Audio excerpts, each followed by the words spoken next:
36 years. That's how long Thomas Silverstein spent in a concrete box, 23 hours a day, every day until he died.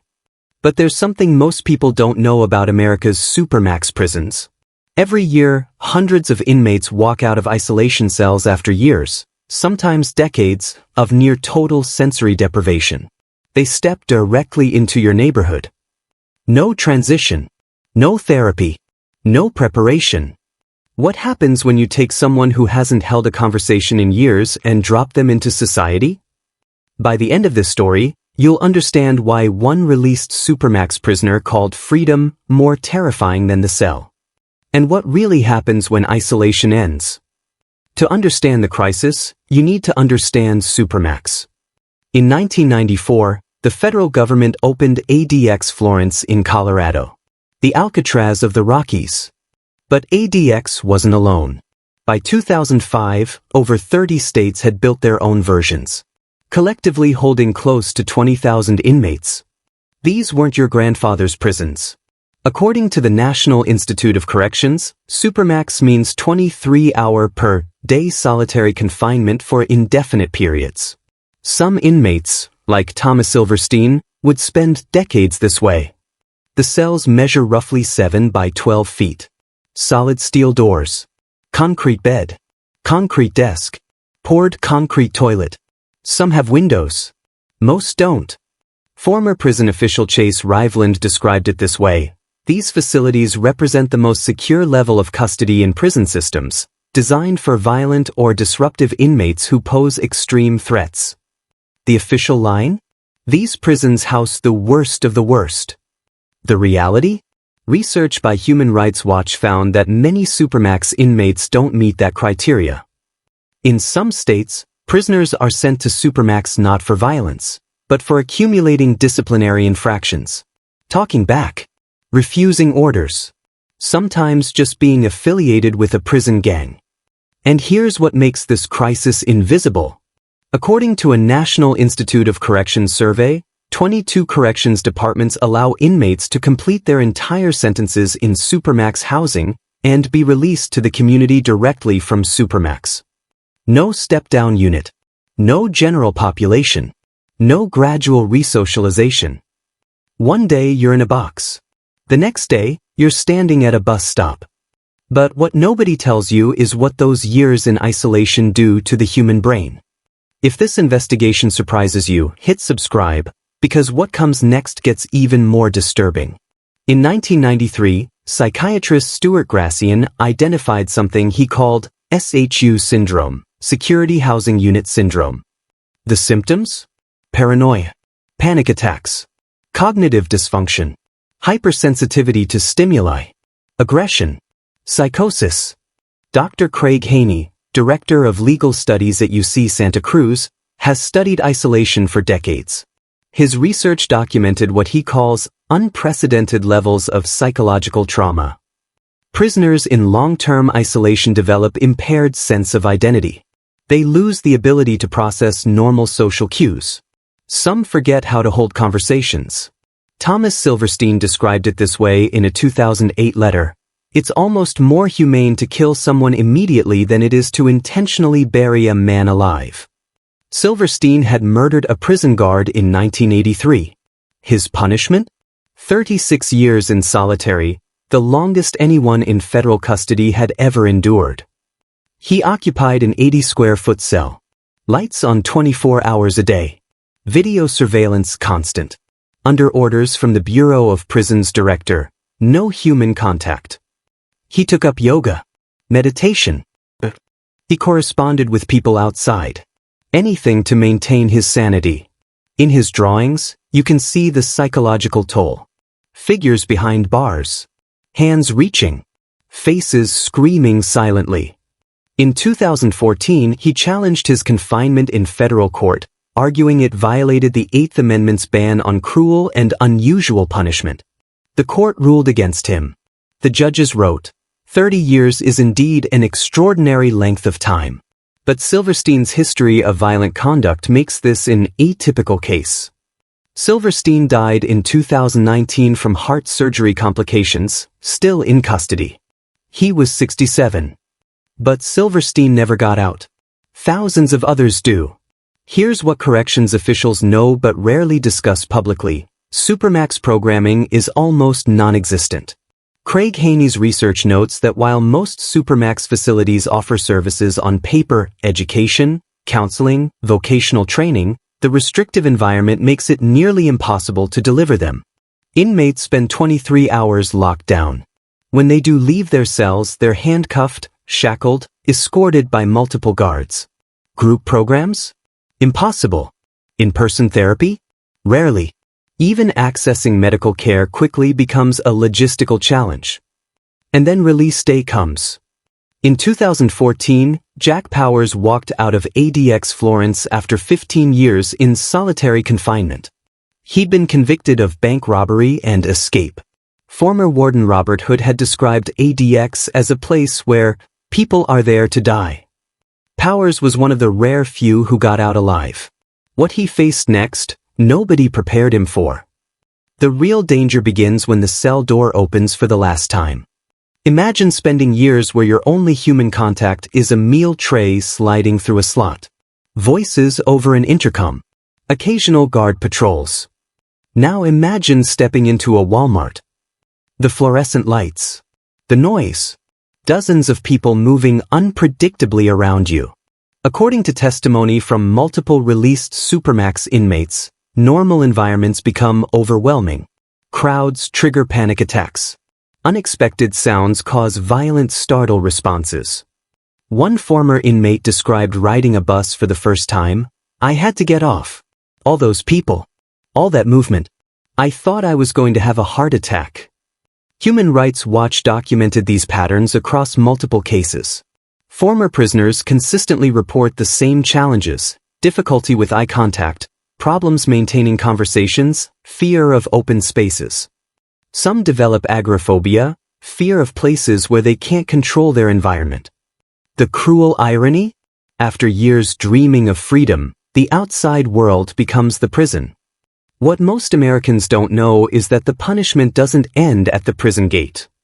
According to the Urban Institute's comprehensive returning home study, more than 8 in 10 returning prisoners have chronic physical, mental, or substance abuse conditions. For Supermax releases, those numbers are even worse. Research shows that roughly 4 in 10 men and 6 in 10 women report a combination of physical health, mental health, and substance abuse issues. And then they face 3 brutal realities. Reality number 1, the employment wall. Between 2003 and 2017, according to the Equal Employment Opportunity Commission, respondents who had been previously incarcerated were about half as likely to be employed in the federal sector compared to those without records. The Urban Institute study found that only half of released prisoners find work within their first year. Now add mental health damage from years in isolation. Dr. Haney's research notes that prolonged solitary confinement impairs cognitive function, the ability to process information, make decisions, solve problems. Exactly the skills you need to find and keep a job. Even when employers are willing to hire, many former Supermax inmates can't handle the social environment of a workplace. Coworkers, supervisors, customer interactions. In response, 37 states have now adopted ban-the-box policies, removing criminal history questions from initial job applications. The idea? Let employers judge qualifications first, before seeing the conviction record.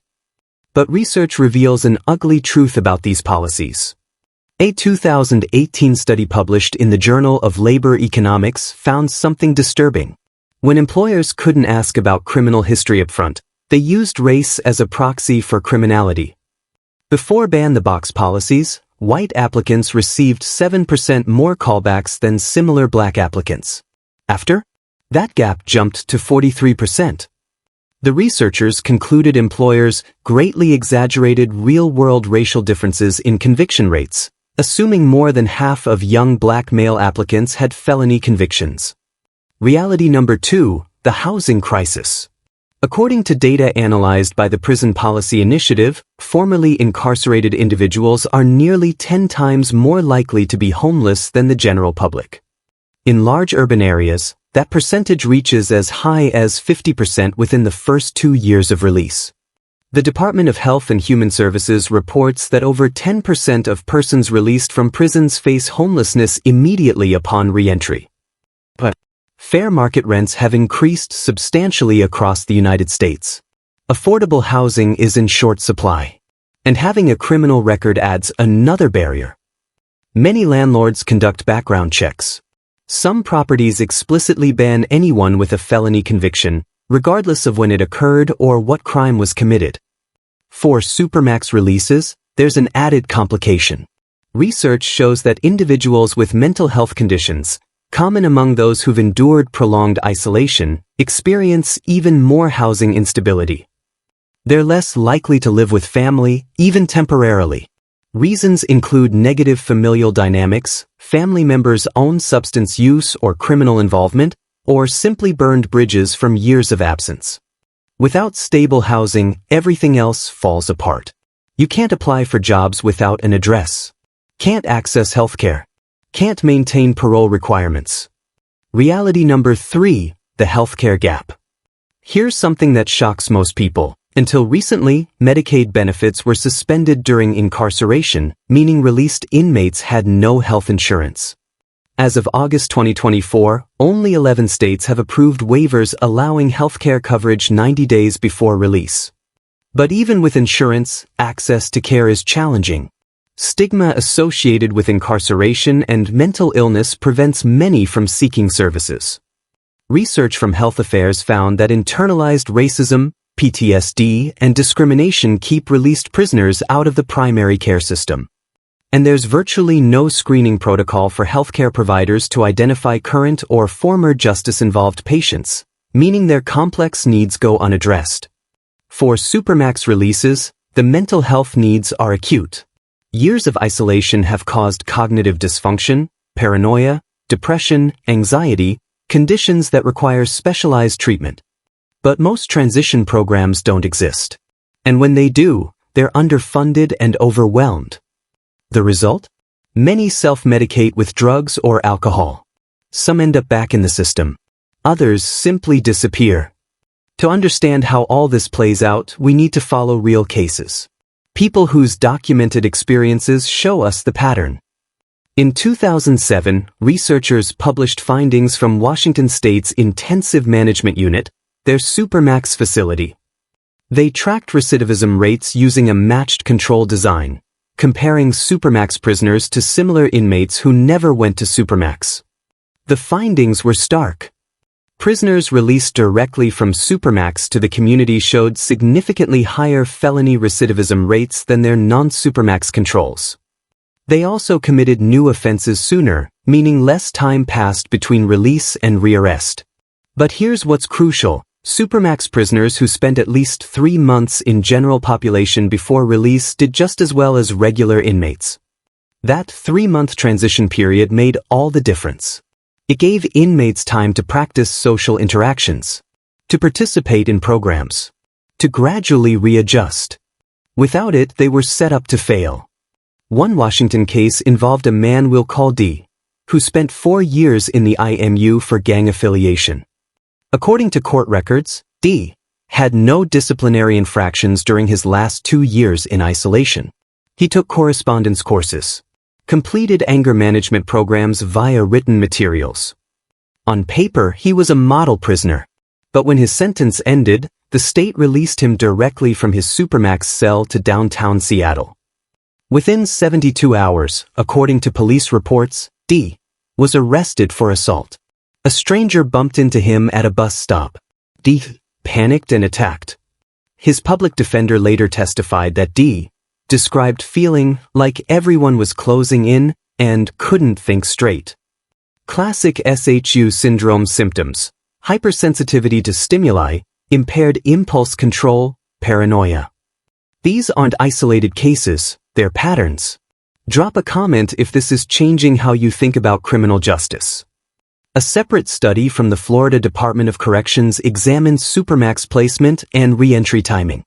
Researchers wanted to know, how many inmates go to Supermax? How long do they stay? And when are they released relative to their sentence end? They found that some inmates spent considerable periods in Supermax and were released directly into society from these extreme conditions.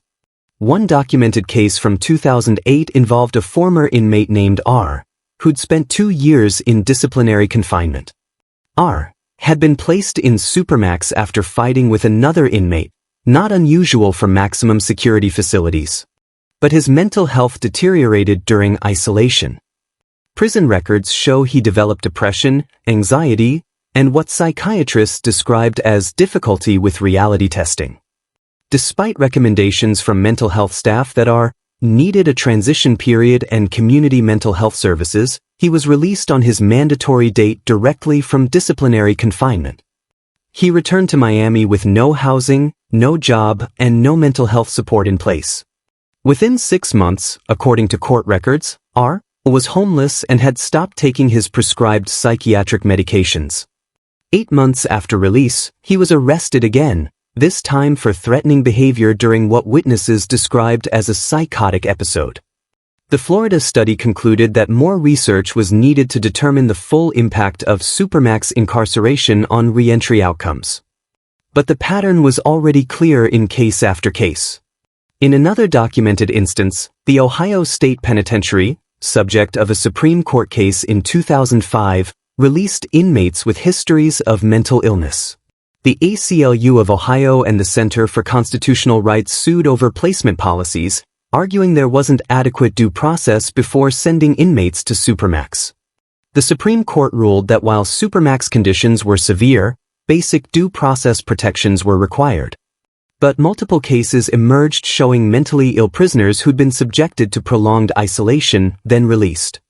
Former inmates and advocates consistently described a disturbing pattern. Men who entered Supermax with manageable mental health issues left with severe psychiatric disorders. One man, identified in court documents only as Inmate M, spent 3 years in the Ohio Supermax. According to testimony, he'd been diagnosed with depression before Supermax placement. During isolation, he developed auditory hallucinations and engaged in self-harm, cutting his arms with makeshift implements. When his sentence ended, Ohio released him to Cleveland with a prescription for antipsychotic medication and a list of community mental health centers. He never made it to any appointment. Advocates later found him living in a tent encampment under a highway overpass. When interviewed, he told them, "I can't go inside buildings. Too many people. Can't think." The very symptoms created by isolation made it impossible for him to access the help he needed. But not every story ends in failure. There are cases that show what's possible when the system works. Research from multiple states identified protective factors, things that actually help former prisoners succeed. The Urban Institute's Returning Home study found that former prisoners who participated in job training, educational programs, or substance abuse treatment were better able to avoid reincarceration. Those who held in-prison jobs, earned a GED, or lined up employment before release worked a greater percentage of time in their first year. And crucially, those with social support from parents, romantic partners, or friends had much better outcomes. In Washington state, the study showed that prisoners who left Supermax at least 3 months before their release date, giving them time to transition through general population, had similar recidivism rates to inmates who never went to Supermax. That transition period wasn't complicated. It meant eating meals with others, attending group programs, rebuilding basic social skills. But it made the difference between success and failure. Some states have started implementing what researchers call step-down programs.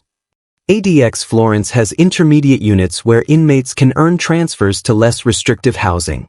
They secure themselves in their own cells, walk freely in their range, associate with other inmates. From there, they can transfer to USP Florence High, still maximum security, but with more programming and human contact. But these programs are the exception, not the rule.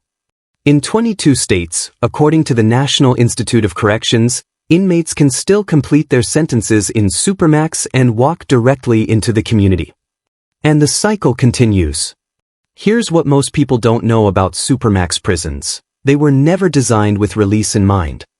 When ADX Florence opened in 1994, it was built in direct response to Thomas Silverstein's murder of guard Merle Klutz 11 years earlier. The Bureau of Prisons decided they needed a facility where the most dangerous inmates could be kept under total control, indefinitely. States followed that model. Within a decade, over 30 states had built Supermax facilities. But nobody planned for what happens when those sentences end. Former corrections official Chase Riveland wrote in 1999, "Corrections professionals agree that, ideally, dangerous inmates should not be released directly to the community from extended control." But ideals collide with reality.